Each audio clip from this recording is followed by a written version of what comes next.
जय हिंद, वंदे मातरम। स्वागत है आपका एग्जाम दे पीवीटी स्टडी प्लेटफॉर्म पर। और आज के इस वीडियो में हम आपके लिए लेकर उपस्थित हैं प्रैक्टिस सेट नंबर 6 प्रारंभिक परीक्षा आगामी 18 दिसंबर 2022 के लिए यूपी विद्या ज्ञान स्कूल प्रवेश परीक्षा कक्षा 6 वालों के लिए तैयारी करने का शानदार मौका। धांसू ट्रिक के साथ चैनल को आज ही सब्सक्राइब करें।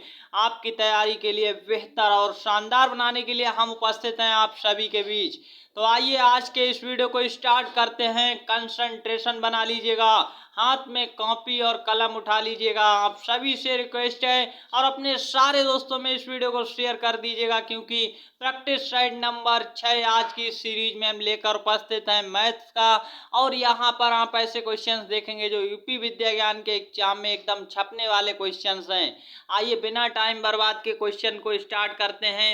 और आप सभी की तैयारी को बेहतर बनाने के लिए, आप सभी का जो हमें यहाँ पर प्यार और सहयोग मिल रहा है, इसके लिए हम आप सभी को तहे दिल से आप सभी के लिए लगातार प्रैक्टिस सेट लाते हुए आ रहे हैं। तो आप सभी लोग ये देखते हुए चलिएगा और जल्दी से आइए स्टार्ट करते हैं। क्वेश्चन नंबर फर्स्ट आपकी स्क्रीन पर, आंसर आपको कमेंट सेक्शन में देते रहना है। तो इस क्वेश्चन का आंसर फटाफट भेजिएगा, क्या हो जाएगा। क्वेश्चन नंबर 1, मोहन अपने वेतन का 1/10 भाग आपदा राहत कोष में दान देता है।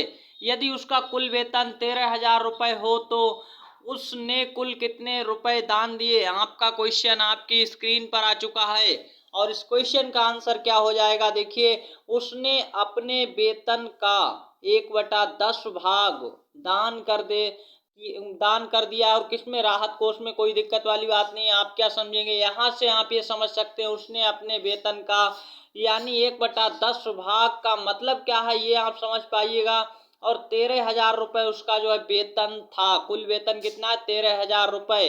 1/10 भाग का मतलब है उसने अपने वेतन के 10 बराबर भाग किए होंगे। कितने किए हैं, 10 भाग बनाए हैं। 10 भाग में से एक भाग उसने दान कर दिया है। एक भाग का मान कितना आएगा ये आपको बताना है। तो सीधा सा मतलब होता है 1/10 भाग निकालने के लिए हम कैसे इसको ज्ञात करेंगे। तो आप यहाँ पर समझ सकते हैं क्वेश्चन की लैंग्वेज के अनुसार, 13,000 को अगर हम भाग कर दें 10 से, तो यहाँ पर आप एक चीज देख पाएंगे, 10 से भाग करते ही हमें वो 10वां भाग पता लग जाएगा जो हमें दान में दिया गया। यानी एक जीरो से एक जीरो कटेगा, कितना बचा है, तो आप समझ पाएंगे जो बचा हुआ है 1,300 रुपये उसने दान किए हैं, यानी 10वां भाग इतना है।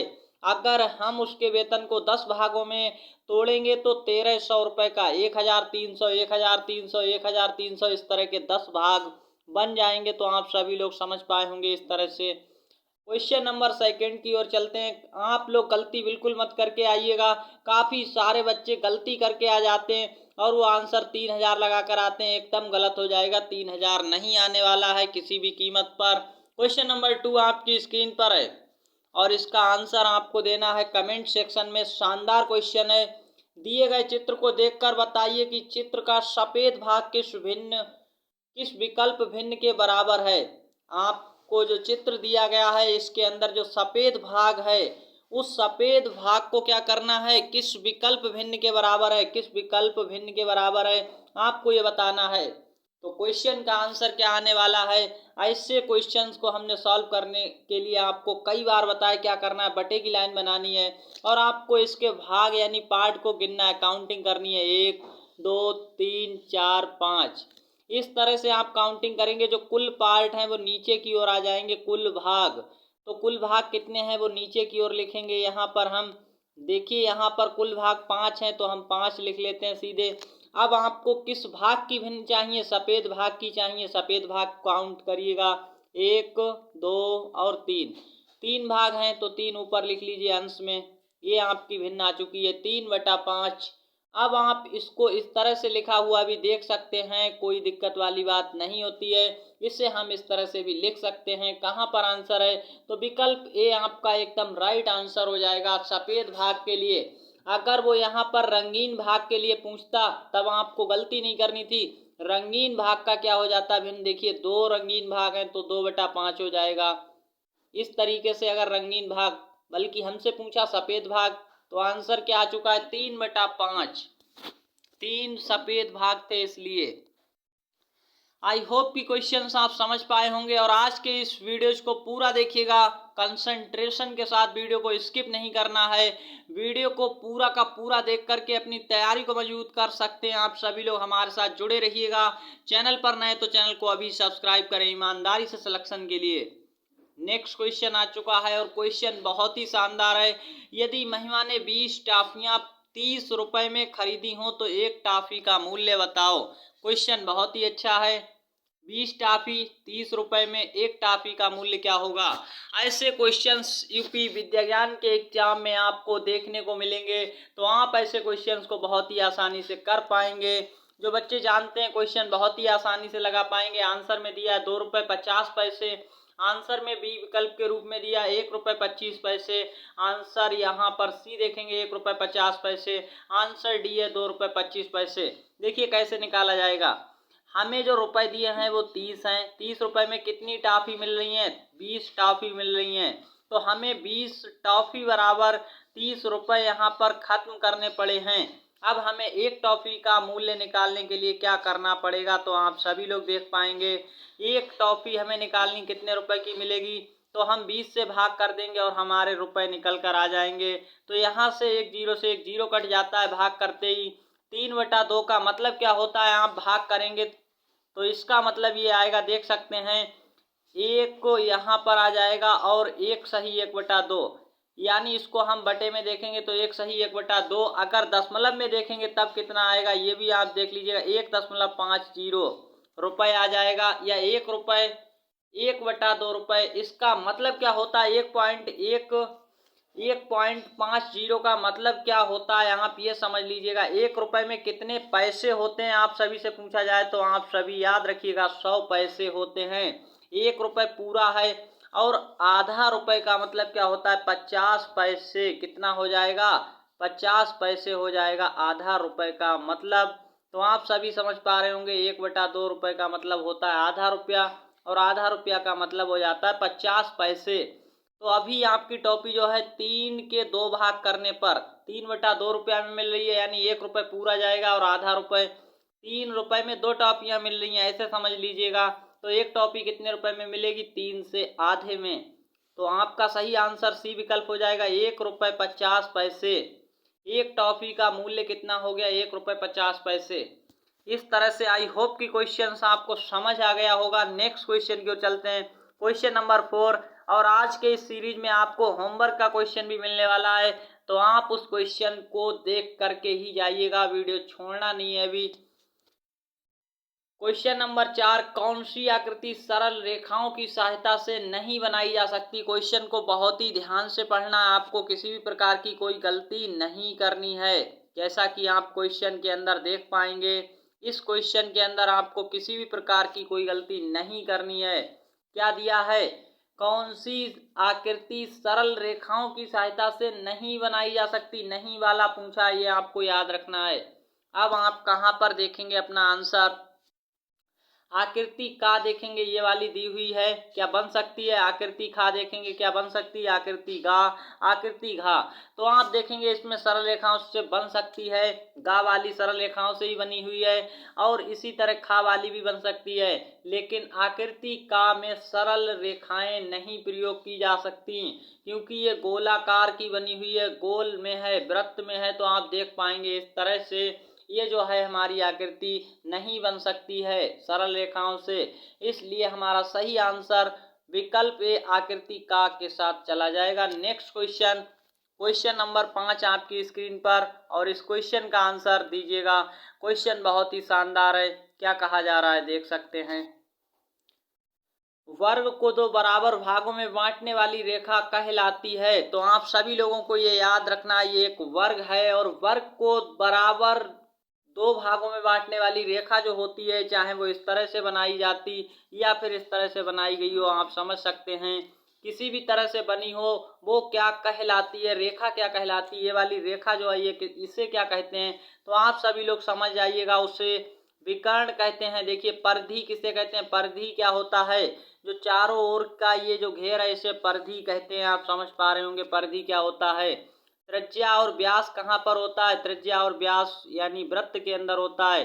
देखिए सेंटर से लेकर के परिधि तक की दूरी ये त्रिज्या होती है, और इसी वृत्त में अगर हम इसे सीधा सीधा मिलान कर दें इस तरह से, तो हमारा ये व्यास कहलाता है। आप समझ पाएंगे बहुत ही आसानी से। तो क्वेश्चन का सही आंसर, इस वाली रेखा को क्या कहते हैं जो दो बराबर भागों में बांट रहा हो, और किसको, वर्ग को। ये वर्ग है एक। वर्ग क्या होता है, इसकी चारों भुजाएं बराबर हों तो उसे विकर्ण कहते हैं। सही आंसर आपका मिल चुका है। और आज का अब होमवर्क का क्वेश्चन आपकी स्क्रीन पर आएगा। इससे पहले आप सभी के लिए कोई जरूरी सूचना, उसको जरूर सुनिएगा, पूरा का पूरा ध्यान से सुनिएगा। जैसा कि आप सभी लोग जानते हैं, यूपी विद्या ज्ञान की मार्केट में अभी तक कोई ऐसी किताब नहीं आई जिसे पढ़कर आप अपना सिलेक्शन करवा सकें। और आप भी अगर तैयारी कर रहे हैं, आपका भी सपना यूपी विद्या ज्ञान को वास्तविकता के साथ पास करना, ईमानदारी के साथ पास करना चाहते हैं, तो आपको हम जो बेस्ट बुक बताने जा रहे हैं उसे ध्यान से सुनिएगा। 300 प्लस बच्चे मुख्य परीक्षा पास कर चुके हैं इसी किताब को पढ़कर। और जो 18 दिसंबर 2022 को पेपर होने वाला है वो है प्रारंभिक परीक्षा प्री पेपर। इसमें हजारों की संख्या में इसी कोर्स को पढ़ करके बच्चे पास कर चुके हैं। वो कौन सी किताब है, तो आप सभी लोगों को वो किताब हम बताने जा रहे हैं, ध्यान से सुनिएगा।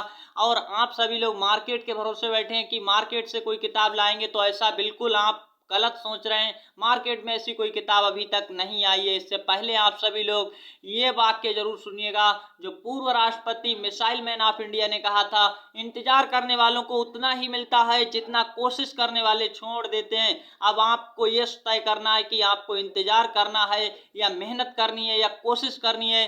सच में आप ईमानदारी के साथ अपना सपना पूरा करना चाहते हैं तो आप इंतजार करना छोड़िएगा और आज ही हमारे इस ऑनलाइन कोर्स को खरीद सकते हैं। मात्र आप सभी को यहाँ पर क्या क्या मिलने वाला है, ये रहा हमारा ऑनलाइन कोर्स। और ये ऑनलाइन कोर्स केवल और केवल आपको व्हाट्सएप पर पीडीएफ के रूप में मिलेगा। काफ़ी सारे बच्चे इस बात को लेकर के चिंतित हैं कि कोर्स कहाँ पर मिलेगा, तो कोर्स पीडीएफ के रूप में मिल रहा है। आप सभी लोग जैसा कि समझ पा रहे होंगे, पीडीएफ फाइल के रूप में आपको पूरा का पूरा कोर्स मिलेगा। इसके अंदर क्या क्या मिलेगा ये जरूर सुनिएगा और आपको हम ये सारा कुछ बताने वाले हैं। पिछले साल के प्रश्न पत्र यानी प्रश्न पत्र 2022 का रियल क्वेश्चन पेपर 2020 वाला, साथ ही साथ यहाँ पर क्या मिल जाएगा, नए सिलेबस नए पैटर्न पर आधारित हिंदी गणित अभिरुचि, इन तीनों खंडों के यहाँ पर आपको क्वेश्चन आंसर मिलने वाले हैं। सारे के सारे अगर हम क्वेश्चन की बात करें तो 500 प्लस क्वेश्चन ऐसे हैं जो सेलेक्टेड और चुनिंदा क्वेश्चंस हैं। मेरे द्वारा तैयार किए गए क्वेश्चन भी इसमें आपको मिल जाएंगे। 500 प्लस क्वेश्चन इन पूरे के पूरे ऑल ओवर सिलेबस में आपको मिलने वाले हैं। और आपको यहाँ पर मॉडल प्रैक्टिस सेट ये सारे कुछ इंक्लूड किए गए हैं। तो बहुत ही अच्छे से आपको इस कोर्स को खरीद लेना और तैयारी को कर लेना है। अभी आप सभी जैसा कि जानते हैं, खरीदने के लिए आपको क्या करना है ये जरूर सुनिएगा, क्योंकि इसके बिना आपका काम नहीं चलने वाला है। अगर आप भी चाहते हैं आज यानी इस कोर्स को खरीदना, तो आज क्या आपको मिलेगा, देखिए ऑनलाइन कोर्स आज ही खरीदें, महाबचत ऑफर, भारी छूट का लाभ उठाएं। मात्र आज और कल तक ही आप भारी छूट का लाभ उठा सकते हैं। 13 सितंबर से लेकर के 2 अक्टूबर तक जो कोर्स के लिए ऑफर चल रहा था वो कोर्स अब समाप्त होने जा रहा है, यानी कोर्स पर जो ऑफर है वो समाप्त होने वाला है। कोर्स जो है अभी आप देख सकते हैं 299 वाला मात्र 149 रुपए में मिल रहा है। इसके बाद कोर्स हो जाएगा महंगा और महंगे कोर्स को आपको खरीदना पड़ेगा, क्योंकि आप सभी लोग जानते हैं कि कोर्स पर ऑफर का जो यानी समय सीमा थी वो खत्म होने जा रही। तो आप सभी लोग इस समय सीमा के रहते ही कोर्स को खरीद लें अगर आप भी सस्ता कोर्स खरीदना चाहते हैं। 13 सितंबर से 2 अक्टूबर तक ही ये कोर्स सस्ता है, इसके बाद ये कोर्स महंगा होने वाला है। खरीदने के लिए आपको नीचे दिख रहा है एक व्हाट्सएप नंबर, इस पर केवल एसएमएस करना है कि सर हमें कोर्स चाहिए, और आपको कोर्स पीडीएफ के रूप में आपके व्हाट्सएप पर मिलेगा, पीडीएफ फाइल के रूप में। आपको इसके लिए क्या करना है, आपको इसके लिए पहले पेमेंट्स करके स्क्रीनशॉट भेजना होगा, तभी ये कोर्स प्रोवाइड किया जाएगा। और स्क्रीनशॉट कहाँ पर भेजेंगे, ये है हमारा व्हाट्सएप नंबर, इसी पर पेमेंट्स करके स्क्रीनशॉट भेजेंगे। मात्र 149 रुपए में अभी आपको मिल रहा है। और ये 2 अक्टूबर के बाद 3 अक्टूबर को 299 वाला कोर्स पर कोई ऑफर नहीं चलेगा, 299 रुपए का ही मिलेगा फिर।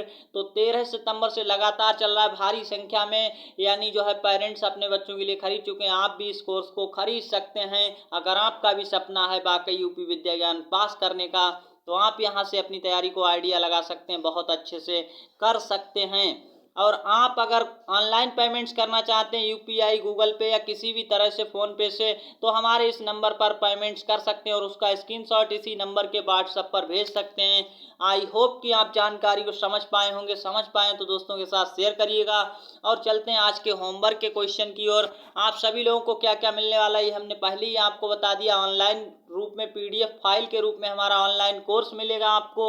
और यहाँ पर रियल क्वेश्चन पेपर सारे के सारे जो मेरे द्वारा तैयार किए गए आए हुए क्वेश्चंस हैं, पिछले 300 प्लस बच्चे के सेलेक्ट हुए उनके द्वारा बताए गए क्वेश्चंस और मेरे द्वारा जो पिछले 5 ईयर एक्सपीरियंस के अनुसार तैयार करवाए गए क्वेश्चंस हैं वो आपको मिलने वाले हैं, नए सिलेबस नए पैटर्न पर आधारित। तो मिलते हैं नेक्स्ट किसी सेशन में। आइए चलते हैं आज के होमवर्क के क्वेश्चन की ओर। तो जैसा बच्चों आपने अभी सुना, हमारा ऑनलाइन कोर्स मात्र 149 रुपए में आज और कल के लिए 2 अक्टूबर तक ही वैलिड बचा हुआ है ऑफर। अभी आप इस ऑफर का लाभ उठा सकते हैं। आइए आज के होमवर्क के क्वेश्चन को बड़े ही ध्यान से देखिएगा और इस होमवर्क के क्वेश्चन का आंसर आपको कैसे देना है, कहाँ पर देना है, ये भी सुन लीजिएगा।